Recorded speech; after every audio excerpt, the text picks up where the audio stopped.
See what Giants want to take away. Now we've seen 4 very different compositions over the course of the day. Have to wonder what Unicorns of Love and Giants are going to bring to the table as Kalista is taken off the board as well.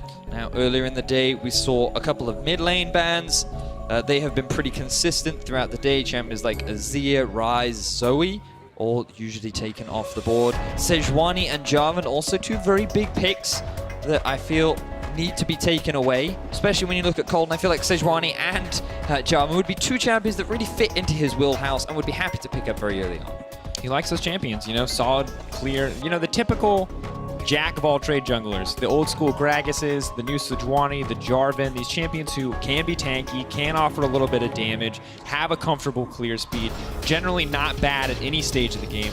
Exactly what Kold likes to go towards. I'm just, yeah, so I just got confirmation from producer. That was a missed ban from the Unicorns of Love. Perhaps a bit of stage jitters, or perhaps they want to go into next level mind games and leave all the OPs open.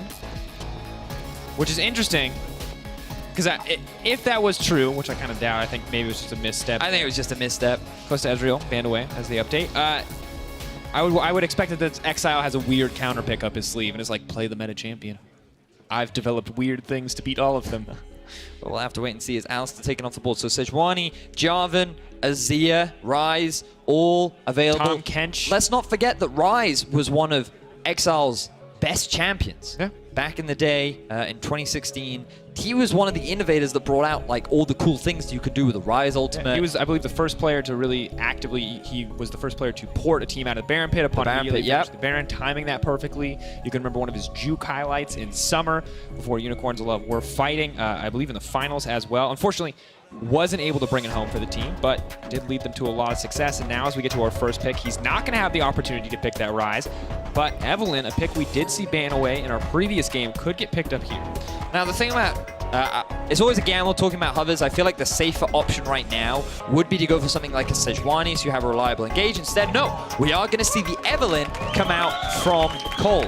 Now, the thing about Evelynn is, based after chatting to some of the pros about her, they say that she can generally be picked into anything. She's generally better against tanks because she can free farm and she has a little bit more control. The one champion that you really don't want her to fight is Kha'Zix because of his ability to early skirmish and invade and make your life a little bit awkward. With that band out of the way, Unicorns are expecting the Sejuani on the other side.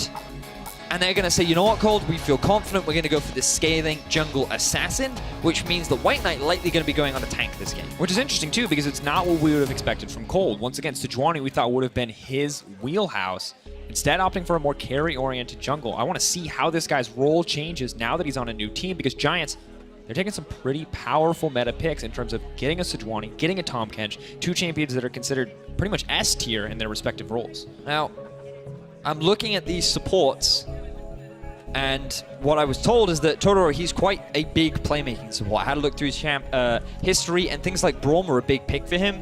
I think it would be a great answer to the Tahm Kench on the side of Giants, and I think it would fit into his wheelhouse and give him a comfort pick, given that this is his first game on the EULCS stage. And now with the Kog'Maw locked in as well, it will provide a frontline that can block out some damage for him, but Camille is actually going to be picked up. Now, this was a champion we saw banned a lot in LPL, but not really picked up quite as much. But this draft right now is very risky because I was fine with the Eve and the Cog. I could see the scaling potential. But if you're drafting what effectively becomes like good pick power, good team fighting later on to the game, you need that front line. You need an initiator for Evelynn to allow her to flank, get onto those backline targets. And right now, Camille, I don't feel is that. She's not that tanky front line. If you focus her down, and especially with a Tristana who can just knock her away, unless this is Camille's support, I am not confident in its position in this composition. And you would be confident in Camille's support? Just kidding. All right. So the thing about this pick ban so far, Betty, the thing that I see is that Unicorns of Love have 3 very powerful champions, but Giants already have the makings of a very powerful team composition. Yes. And now as champions start to get banned out, I just want to ask, what does Unicorns of Love need to do to round this out? What direction can they take it? Because they've got a hyper carry in Kog'Maw. They've got Camille, who's like a 1-3-1 split pusher. They've got Evelynn, who is the scaling jungle. There's so many different components on the side of Unicorns of Love. Poppy and Braum both taken out. I mean, I think right now I'm sitting here looking at this and think, okay, they have good skirmishing at the very least. Camille, you can play like off on the side lane, you can play multiple avenues in the sense of like a lot of pick potential with the Eve. Perhaps they just go for a full 1-3-1 and they pick another split pusher for the mid lane and they send it off to the side. And then you have more of appealing like a Janna or a Lulu for the Kog'Maw and you just do your best to keep him alive. But right now, I'm just looking at this comp from Giants, and I'm sitting there thinking, okay, well, all they have to do is, as long as they don't fall too far behind early game, they play around Baron, and they just force you to group, and they force you to fight. Now, I like this Malzahar ban coming in.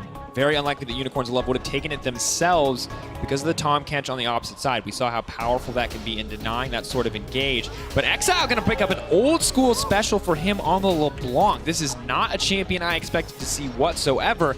And it's going up against Betsy on this Azir. Azir considered a very standard, very powerful meta pick up against something a little more unique.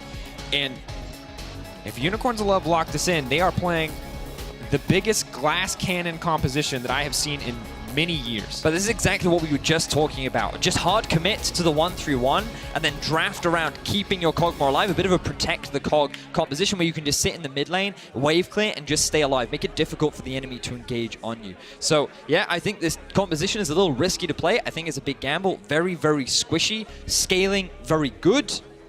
But if you fall behind at all in the early game on Unicorns, it's all over. I think it's a very dangerous composition. Looking forward to seeing what they can do. There it is. The first Ornn lock-in for EULCS. Hovered the Echo. Maybe Ruin had a special counter pick, but Giants say, we see your team. We know all we need to do is survive to not give you any edge, and we will crush you in team fights. Definitely the case. And now we have these interesting compositions where Giants, or Unicorns Love rather, feel like they're playing on a clock. They need to get something done in the early game. They need to set up that 1-3-1 like you were talking about. Okay, so the thing is, Giants comp is also scaling. It's not something that's necessarily about trying to snowball a lot of early leads, so I think that the comp from Unicorns of Love has plenty of time to just ramp up and get to a point where they can set up this 1-3-1. But then the execution of this 1-3-1 is what's going to be very challenging for them. How effective is Kold going to be on this Evelynn? So many questions surrounding us about the performance or how well they can execute this comp. Because again, it is hard to play. And this will demonstrate to us how good of an understanding Unicorns have of playing around the map very early on into the season with an entirely new roster. It's interesting. They've set up each individual lane to carry in their own way, right? You see Samux on a hyper carry. And the jungle. Decent amount of peel, trashy. Giants are saying, let's come into this as a team. We have a team fighting composition. We have a team fighting strategy. We can execute on that. We can play as 5 men together. However, on the upside for Unicorns of Love, they're playing as individuals. They are splitting up across the map. Still requires a ton of experience or a ton of teamwork, but also requires a lot of individual prowess. The biggest thing here as we get ready for game is who is going to lead this lineup for Unicorns of Love. Because 1-3-1 is not an easy strategy for younger players, for newer players. See the rosters on your screen. You're right, it takes a... It's exciting, though. This is what we wanted to say. We said it right at the start. I don't necessarily want them to pick super meta. I want them to pick comfort. And this seems like a comfort pick, at least for individuals, on the side of Unicorns of Love. WhiteKnight typically plays tanks. He's going for carries. Kold, we expected something different. He's going for Evelynn. Exileh, known for his LeBlanc. Let's see what they can do with this roster. I think it's hard to play, but the fans are excited. We're excited. This should be some good. I'm ready to see LeBlanc versus Azir. I'm ready to see Evelynn for the first time, Ornn for the first time in EULCS. It's going to be hype. It is certainly going to be hype. So let's have a look-see. So which lane do you want to start? I feel like we should start with the Evelynn, if you're cool with that, Drakos. Yeah, absolutely. Let's talk about it. So the thing about Evelynn is, having chatted to a few pro players, one of the key things that you want to know about Evelynn is, in terms of early starts, you usually want to be on the opposite side of your jungler. So you can see right now, Sejuani starting up on the red side, Kold doing exactly the same thing, because it's very important that Evelynn gets as many levels as possible, and she wants to make sure that she guarantees this Scuttle Crab, which means that she doesn't want to meet the enemy jungle. She doesn't want to go for an early fight. Her goal is clear as much of the jungle as possible, get level 4 on the Scuttle Crab, maybe look for a gank, but then mainly go back and then continue the jungle farm, waiting for that level 6. Yeah, because we have to remember how important that level 6 is, as we see Kold getting a very heavy leash here to speed up that jungle clear, because once you get that stealth, it's just like old Evelynn, where it changes the way you have to play the game. Always assuming that she is in your lane, ready to go in at a moment's notice. Definitely a terrifying champion to play, and of course with the changes to her, You know when she's coming, and there's not always a lot you can do once she marks you with that alert. And you can see from the runes, she is running Electrocute, very standard on the Evelynn. You basically want as much burst as possible. She's going to have a very quick clear speed through the jungle, and in the early game, she's not going to be like Oldie, where she gets, as you rightly said, the stealth from the start. She's not going to look for an early ganks. It's all about scaling. And once she's scaled up, she's going to go for all of that magic penetration because of how much passive penetration she gets from her allure. Difficult champion to play against, and we've seen how well she scales into the late game. Has a get out of jail free card on her ultimate too. Makes it pretty difficult that she can delete some members. But now, of course, we look across the rosters. We're looking for early advantages. We're looking to see what's going to happen, and if we don't expect Evelynn to do much, then our focus turns to Djoko. When we look back at Djoko on Vitality, he was a huge facilitator of early game action. In fact, one of the only facilitators thus far is Vitality. The old Vitality were a very passive team. Now we get to find out if he's going to fill the same role on Giants. Yeah, the thing is, that old Vitality roster, it actually only really did things in the early game when Djoko was a part of them. He was a big part of any kind of action or playmaking that old Vitality roster did, but unfortunately he wasn't that consistent. Now that he's playing on a tank, he's playing on the Sejuani, he has a bit of freedom and control to scale up and wait for these fights where he can hopefully have a little more impact. So he's going to be playing a very similar style to Kold. It just really shifts once you hit level 6 because Djoko's responsibility is to get deep wards and make sure that there is constant knowledge on where the Evelynn is. And as you can see, Scuttle Grab has now been picked up and he's hit level 4. Nice trade comes into the mid lane. You talk about the vision coming down. Kold is actually the one who has invaded the jungle and placed down a bit of vision, spotting Sejuani once again. I know Djoko's pathing for now makes it pretty easy for Exileh to continue to play aggressive. WhiteKnight TP's back to lane. Looks to push in a little bit more. Now, one thing I want to talk about, Vedius. You play a lot of mid lane. You are a resident mid lane expert. Talk to me about LeBlanc Azir. This is not a matchup that I've seen in a long time. Yeah, I mean, typically we've just seen the big four in Azir, Zoe, Malzahar, and Ryze. And this is one of the comfort picks that we wanted to see. The LeBlanc coming out from Exileh. Now, in terms of the very early game, Azir does not have the strongest wave clear. You summon the soldiers, but it costs a lot of mana to keep them spawned up. The cooldowns are relatively high, and in terms of your trading power, it's not that strong. You're waiting for a couple of levels under your belt before you really start having control over that mid lane, which gives LeBlanc a good opportunity to walk up to you, trade aggressively, and basically have a little bit more control over the lane. Now you can see that Djoko is coming in. They know they want to push, and that is when Exileh would really find an opportunity to go in and get a bit of a trade. Instead now, Betsy can go back and has a little bit more safety thanks to Djoko. Yeah, free recall supported by Djoko, so maybe not the aggressive early playmaking, but does set up his laners for a little bit more success. I think I like that strategy overall. The longer you sit in a LeBlanc with LeBlanc. Messed that up a little bit. He wanted to have the minion wave freeze just before his tower to delay the minion wave so he could base and TP. He realized that he didn't time it quite right, so now he's going to have to clear out the minion wave. Then he can go back, and his base timing not as optimal as he would have liked.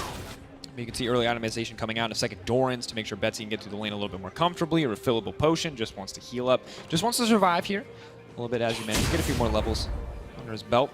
Kold now making his appearance on the top line, waiting for Ornn to appear. And speaking about Ornn, you can see he has decided to go for the Inspiration Tree, has the Unsealed Spellbook, and for now is running with the Teleport and the Flash. That may change, and we'll track it as the game progresses, but it's quite common, we've seen across the world right now, that mids and tops especially loves this book because it gives you so much flexibility. Across the board, the Camille, one of the big reasons as to why she's suddenly become so popular is because of the introduction of Comet. It gives you a lot of trading power, it's effective, and she loves to fight early fights. Forward Ruin is going to be locked up in the Hextech Ultimatum. Trashy on the way. Allure has been proc, just looking for the hate spike. Flash forward, that's the charm, bringing him back out of that tower range. Goes Golden. Freeze frame, baby, but you're still going down. No! Yes! Hook shot, unstoppable! Outplayed! Oh, God, that's disgusting! Ruin! He was one of the players we were excited to see. New player joining the LCS stage. He's been in Challenger for a very long time. First appearance in the LCS, but there's more fighting down bot. Samux now has to back off. Is still taking the better end of the trade. Targamas moving forward, though, may look for the Devour. Is extending this trade. Might not be the best choice in the end. Thick Skin going to heal him up, but an explosive early trade that has to be demoralizing. Oh man, great trade in the bottom lane from both teams, but it's all about Ruin right now, getting that outplay. He was so close to losing his life. The power of the stopwatch coming through. Let's see how this comes through. So, WhiteKnight just hit level 6, Ruin yet to get there. Utilizing that level advantage, forces Ruin to take a lot of damage, and Kold comes in thinking, this is fine, easy kill. Flashes, gets the allure, looking good. Stays under the tower a little bit too long, but here, this is where the unstoppable and the shield you get on your W allows you to mitigate the CC and give yourself enough of a shield to survive and get the outplay. This is what WhiteKnight initially debuted on, getting an outplay underneath his turret, and now it's just happened to him. That was insane. Absolutely massive outplay by Ruin. Once again, Unicorns of Love looking for the 1-3-1, looking to snowball. Ruin's got a different plan. Used to call the Forge God, not quite going to connect. And it's kind of important that we remember when we look at this Unicorns of Love lineup, Vedius, quite not with a lot of confidence there, how successful they have been in the past and always making it to playoffs. How consistent they have been as a team when it comes to, no matter what the roster, making things happen. See Exileh making some things happen in mid lane. Betsy is now in trouble. It's a flash out to safety, so Exileh outplaying completely. So a lot of pressure being put down by Exileh in this middle lane, forcing the Azir back, struggling to trade against the mid lane assassin in LeBlanc. But backtracking to what you were just saying, Drakos, Unicorns have this tendency to pick up rookies and always turn them into talent that is respected here in Europe. They've done it multiple times, and this season alone, in the past, they've always had that backbone of Vizichachi and Hylissang. But this time around, there's still that confidence that somehow Sheepy and the Unicorns of Love will take these rookies and turn them into a team that can go far. And that's why so many people are looking forward to seeing how this Unicorns roster plays out. But with regards to the context of this game, we talked about how the early game needs to go in their favor, and so far WhiteKnight is already a little bit behind in that 1 versus 1, which is even better for Ruin, especially on this one. Yeah, big CS discrepancy, gets the Sheen early on top of the Glacial Shroud, so very easy for him to continue to win out on these trades. Definitely a tough road for the team. Of course, we look at the opposite side, though, for Giants. A lot of veteran players on this lineup, 2 especially. Betsy and Steeelback, people that we have to talk about. 150 games for Betsy, 144 for Steeelback. Now these guys have kind of been on a downward trend recently, but things could be looking up on this Giants roster if they can bring it together. They've already shown that they have a pretty decent top laner, admittedly from only 1 play, but a damn good play at that. Yeah, again, it's like when you look at these players, it's difficult to get excited because you look at past performances and you sit there and you think, well, they haven't been that outstanding. They haven't really been able to make their mark here on the European LCS. And now they have a fresh opportunity with a couple of new individuals, and I'm looking forward to seeing what they can do with this talent as Ruin goes for another initiation. Oh, the Forge God, hookshot wall dive goes out, does connect on the back side. Here comes Tahm Kench. But, oh, okay. Giants actually looking to out-rotate and out-maneuver the Unicorns of Love here. 4 members strong immediately on the top side of the map.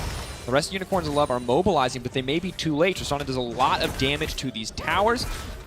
No demolished, though, on any of the 3 remaining members of Giants. Is there anything they can do? Exileh's on the way up. Betsy is not there. Forward. Stun does manage to connect. Or is ready to go.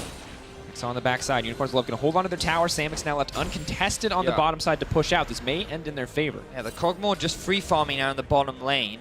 He was put under a bit of pressure early from the pushing of the Tahm Kench, and now that has been relieved as Ornn goes down into the bottom lane. Betsy using the ulti in mid. Get knocked back. Double Sand Soldiers. Exileh potentially in trouble here. Blocks a little bit of damage. Does lock him up. Djoko moving forward.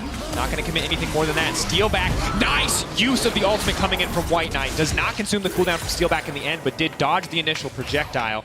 Unfortunate interaction for him. Did not wait for the projectile to leave. Just dodged on the animation, so it doesn't consume the cooldown. So Giants being forced back a little bit, didn't quite get the early tower that they wanted. We're now going to have to see Djoko move up to the top side and threaten a dive. Kold has just gone back to base, and here he comes. Ooh, WhiteKnight has to be careful. Very low on mana, no Hextech ultimatum to dodge out if he gets locked up. Concedes the tower, smart thing to do. So Giants will get themselves the early tower of the game. They realize, you know what, there's a little too much wave fill on the bottom side. Getting up close and personal to a Lulu Kog is dangerous. Ornn ulti available again. Oh, knocking back. Exileh locked up. He needs to find a way out of this one, but I don't think he's going to get it. Ruin grabbing yet another kill. What an impressive performance from Ruin on his first game here in the LCS.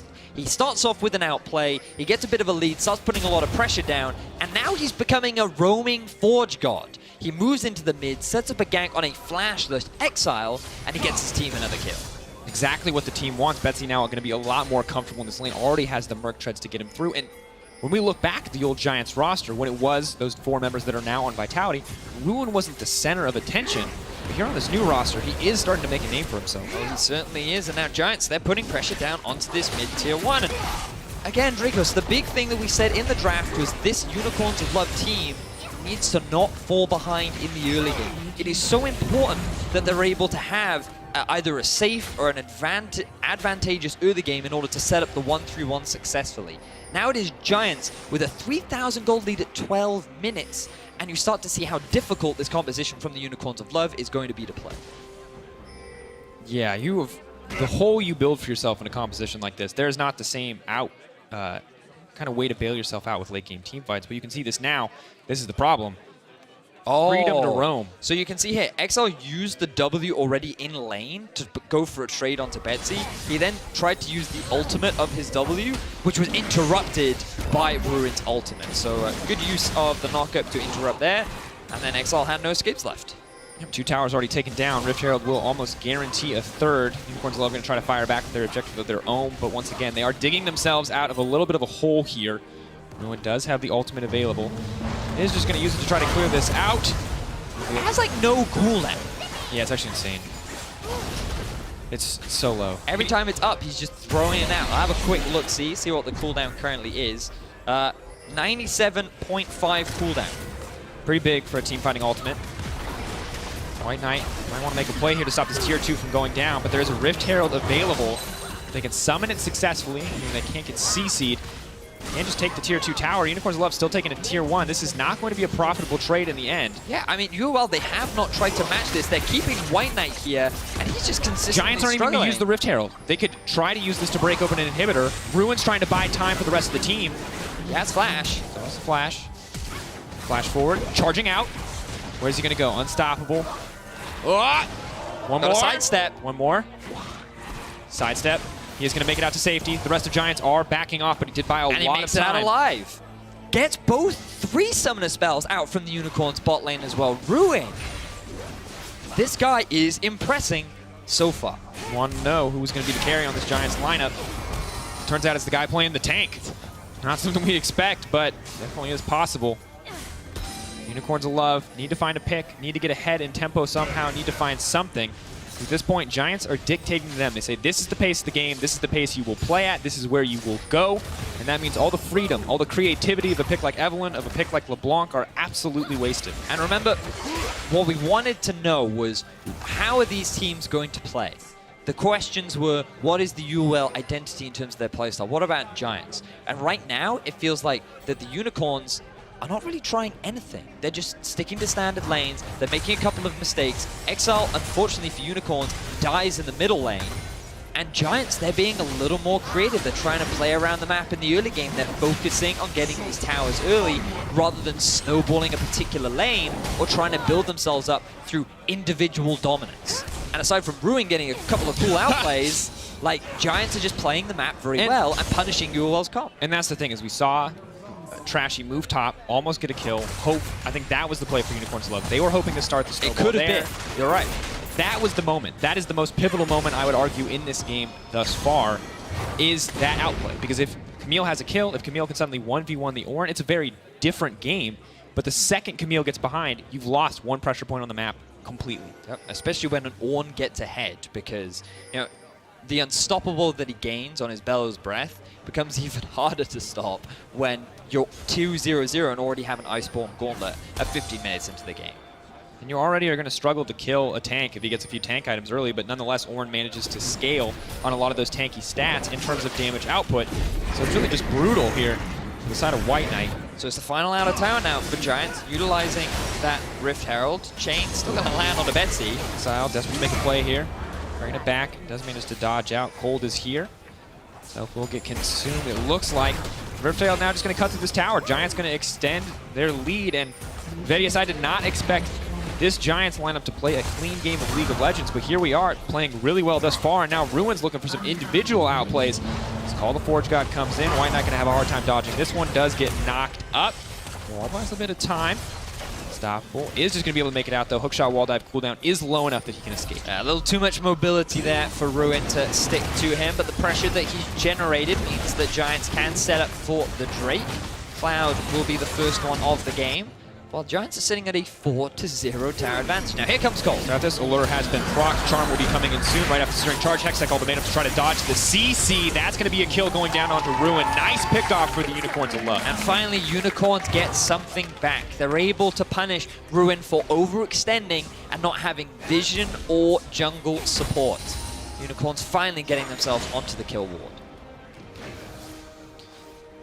Definitely a start to bring it back. Giants getting objective in the meantime, though, so nothing getting 100% in the favor of Unicorns of Love is a little bit tough, but now item spikes are starting to complete. Of course, one thing to note, if you have not seen this in solo queue yet, you can see the Frost Fang on the side of Kold. Very common now on AP junglers like Evelynn and Nidalee. And now Exile's running for his life. A lot of CC used there, so we're going to have to hold that thought. Bit of a miscommunication. I'd say perhaps misexecution is probably the better term. Djoko was expecting the ult to hit, but flash from Exile means that he's able to get away safely. So a couple of ultimates used there from Giants to put a bit of pressure, but this will allow them to get the vision down that Ruin did not previously had, except they're setting up the vision for Steeelback rather than Ruin. So let's have a look back and see how this play ended up. Ruin just overextended. He expected WhiteKnight to have gone back to base. He doesn't have any kind of vision or knowledge of where Kold is on the map, and this was a bit of a rookie mistake. Overextended, feeling himself a little bit too much, saw the potential to win the 1v1, not respecting the position of the jungler. Luckily, the rest of his team still manages to get a dragon. Now Giants set up to get a tower. 3 members taking a position in the middle lane. Sun Disc backs them up, making it hard for Kold to flank in this scenario. No ultimate as well means it's a risky maneuver if he wants to go any further into the enemy line. So now, this is the part in the game where Giants start investing in deep vision, start stealing away all the camps from Kold, and they can just start grouping up and forcing UOL to fight, which, as we talked about with this composition, is definitely in the favor of Giants. As long as they don't make any big overextensions, should be fine. And you can see Kold hanging off onto the side. He wants to flank. He wants to catch a target out of position. But things like Tahm Kench, for a start, make that difficult. But also, there's no other engage on the side of Unicorns to divert attention away from the flanking Evelynn. Also, there's 2 of the best disengage ultimates for single target assassins in the game in terms of Emperor's Divide.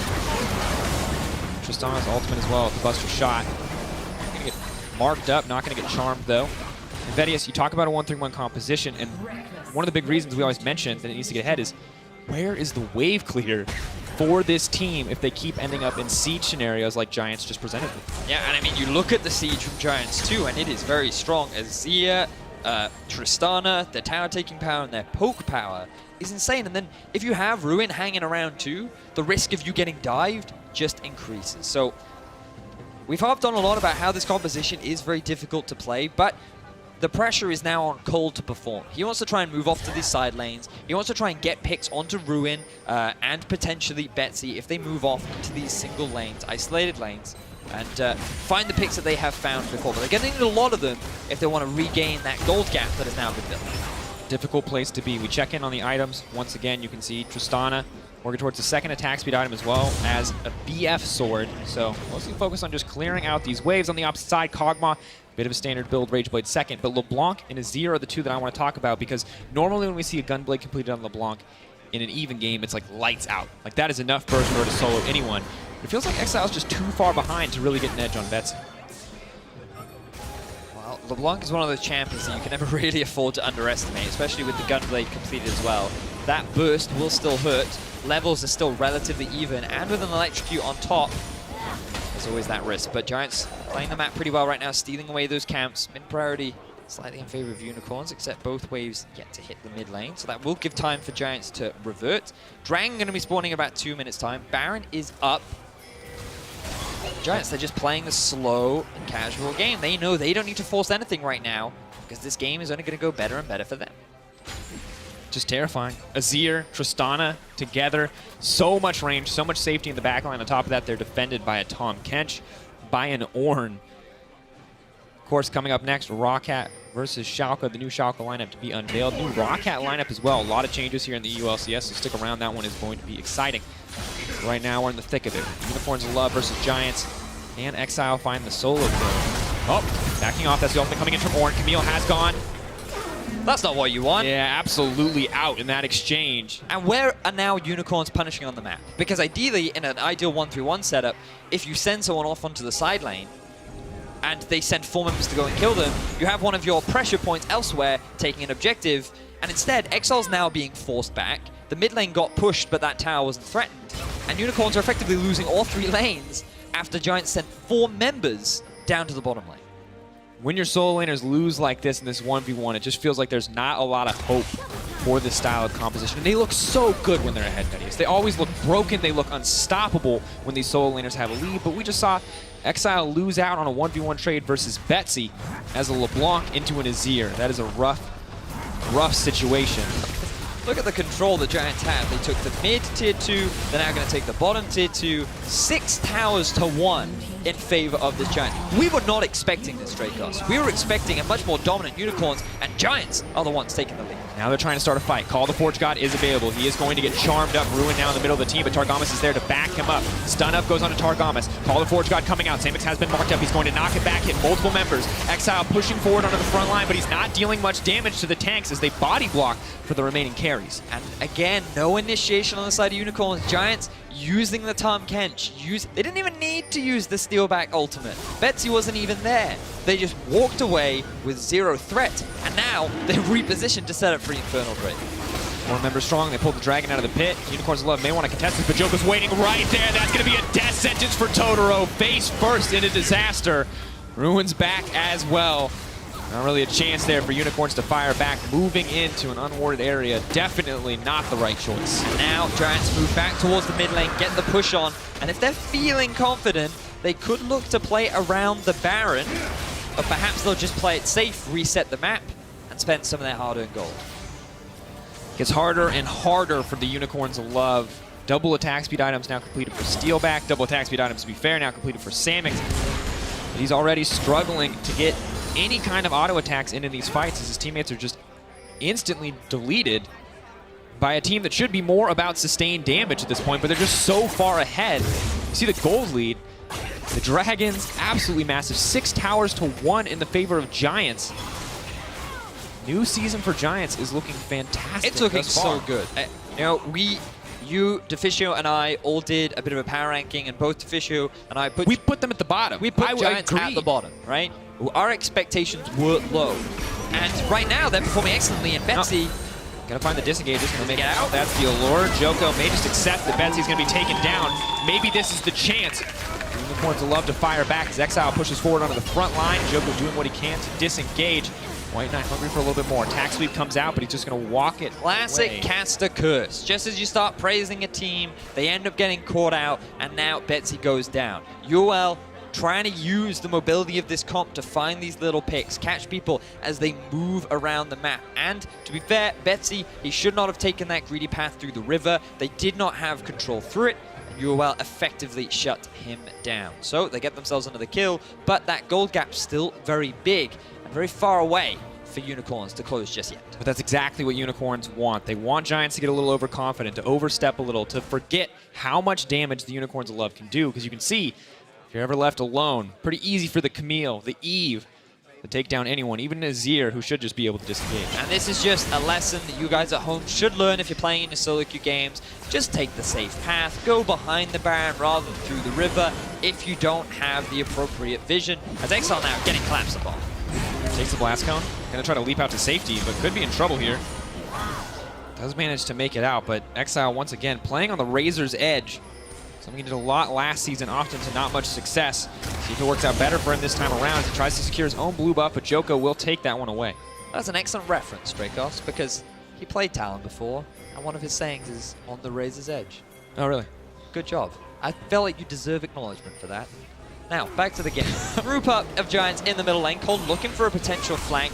WhiteKnight still on the bottom lane with TP. Ruin currently cannot match it. Unicorns feeling a little more confident, and they've abandoned the split push style. Group up mid, time to play. When all else fails, go back to the classics. Betsy ships right out of there. Wanted nothing to do with pursuing any further.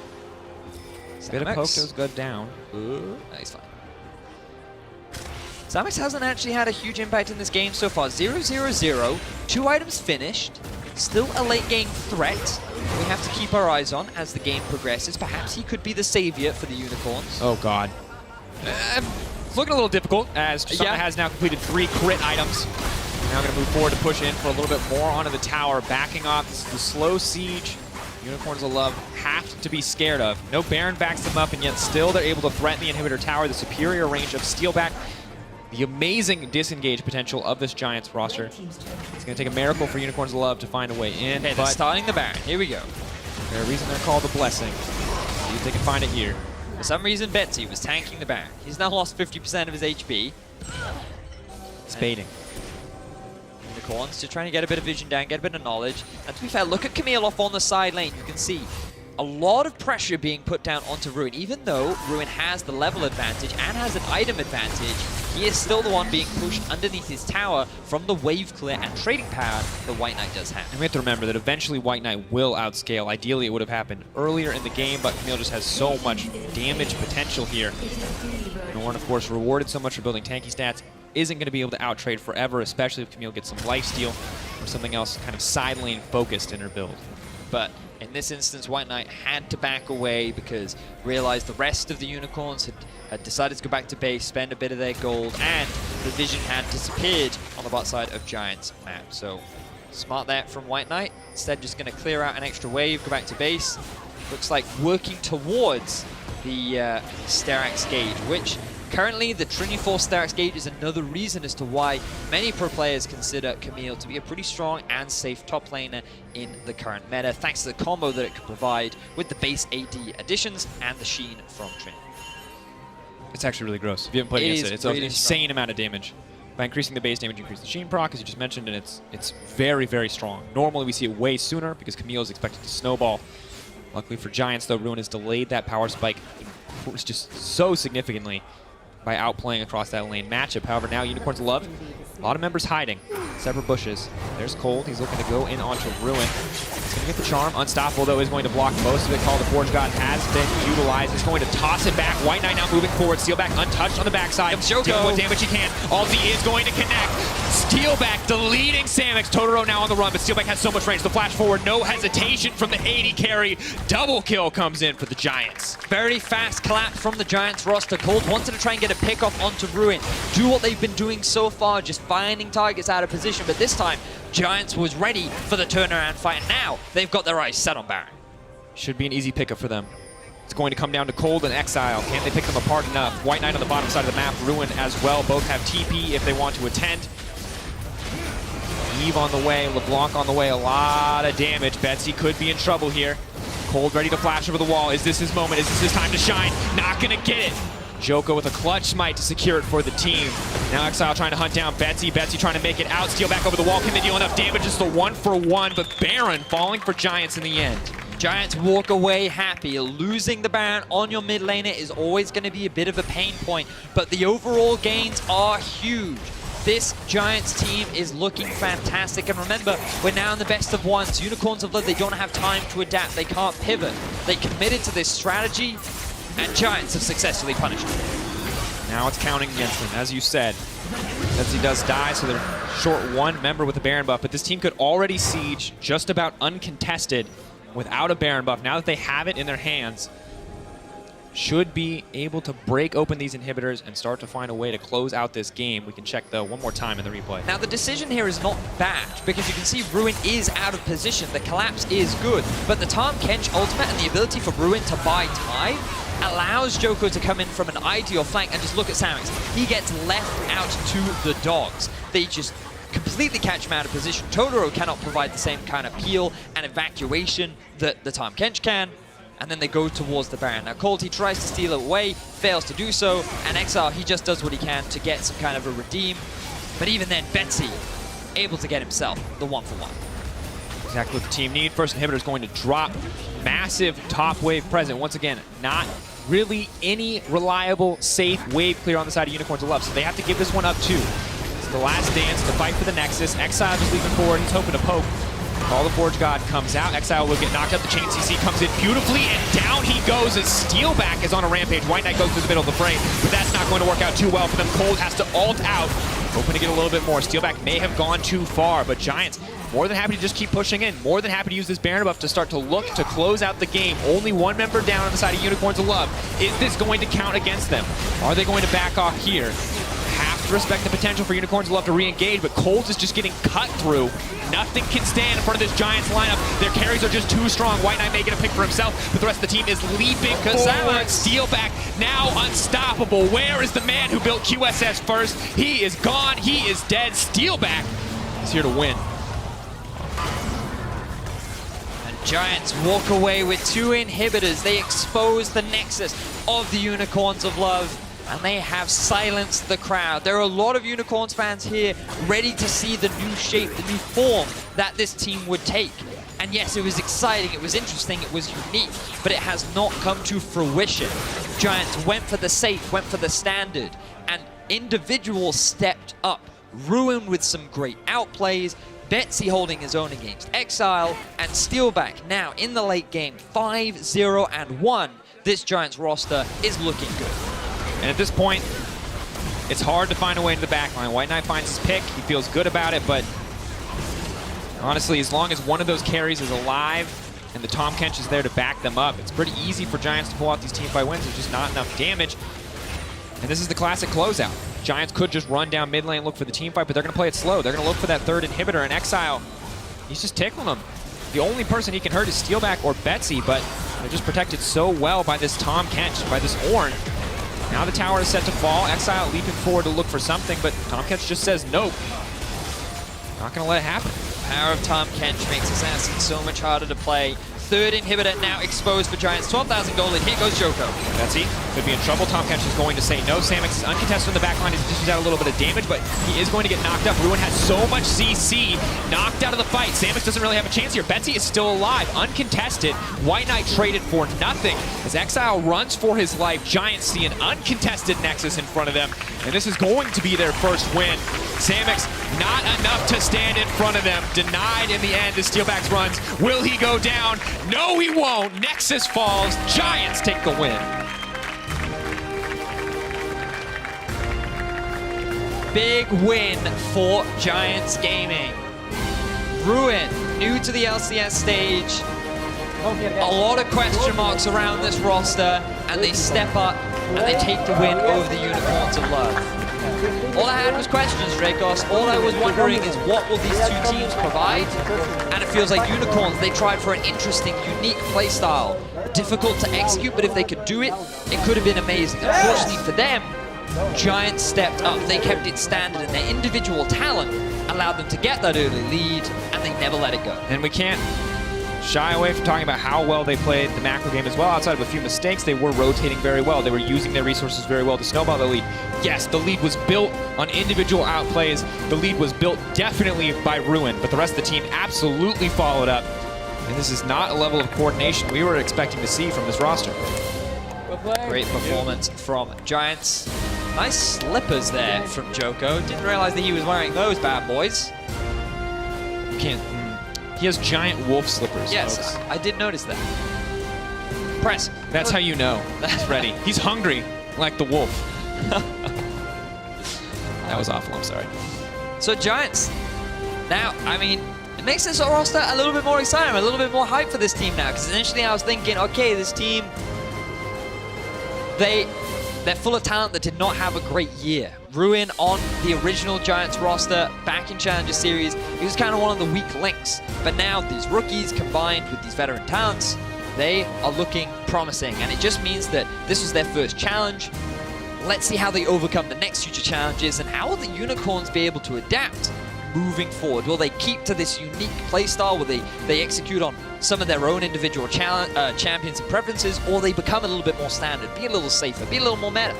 And while Giants got the win, you kind of have to respect the gusto of the Unicorns of Love. They picked a composition that you can't make mistakes with. Yeah. And of course, they made a mistake. They are a young roster. Now, if this was Unicorns of Love last year, you'd understand. This is a team that would have been together for a long time. But this is a fresh roster, and they built a composition like that. You kind of have to respect it.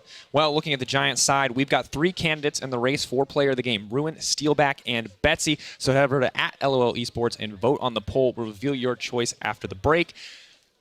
Steeelback played really well. He did. After the team had a lead. But the question is, do you praise the guy who brought it home, or do you praise the guy who built it? I mean, it's ruined for me. You know, on your first day in the LCS, getting a 2v1 outplay and being able to walk away with a kill, it's just too difficult for me to not get. And especially like his Ornn throughout the rest of the game too was just spectacular. So to me, he was my player of the game. I think I have to agree. Ruin a massive performance. Well, that's enough from us. Let's head over to Pyra and hear what Giants 80 carry says after that win.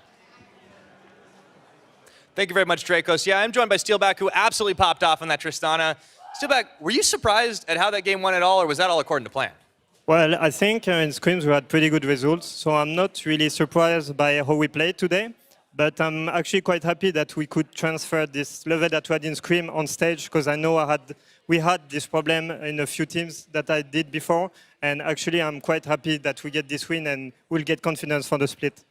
I'm glad you mentioned that you've been on so many teams as well, because I feel like you've more or less bounced around a lot, but we've seen you at some really high highs and some low lows. Do you feel like this Giants squad, this is the team you're going to take it all the way with? Well, honestly, when I joined Giants, I was quite happy with the lineup because I know everyone and I'm friends with people that are there already. I knew them from before. So I feel quite happy to be there in this team. So when I'm happy, I think I can perform at my best level, and I think I will perform and I will do a good split. Well, and you're certainly off to a flying start, so wow, what a great way to go. Now, last question I want to ask you then, Steeelback. I feel like a lot of people were a little down on Giants to start things off. Do you think, especially after a win like this, that maybe people are underestimating you guys? Well, I was actually quite surprised with how people underestimated us. We were always last in power ranking in every ranking on Reddit, but I think it always feels good to just show that we're actually good, and we will prove people that we're actually a top-tier team, I think. Well, I can't wait to see how it all goes. Thank you once again for joining me, Steeelback. Now, you guys, we're going to be going ahead and taking a quick break, but don't go anywhere because when we come right back, we're going to be discussing the player of the game, as well as getting into the preview of Rocket versus Schalke. We'll be right back. No! Yes!